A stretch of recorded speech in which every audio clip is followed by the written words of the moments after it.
সালাতে দোয়া কবুল হয়। সালাতে দোয়া কবুলের 3 জায়গা। একটা হচ্ছে তাকবীরে তাহরিমার পরে আমরা সানা পড়ি না, আমরা তো একটা পড়ি।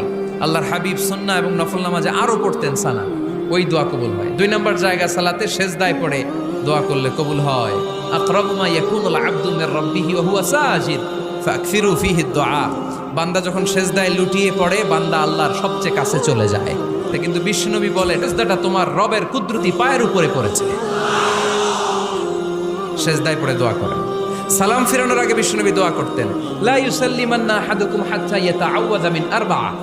আল্লাহর হাবিব বললেন 4 জিনিস থেকে পানাহ না আছে আমার কোন উম্মত যেন সালাম না ফিরায়। তারা যেন পড়ে আল্লাহুম্মা ইন্নী আউযু বিকা মিন আযাবিল কবর, আউযু বিকা মিন আযাবি জাহান্নাম, আউযু বিকা মিন ফিতনাতিল মাহইয়া ওয়াল মামাত, আউযু বিকা মিন ফিতনাতিল মাসিহিদ দাজ্জাল।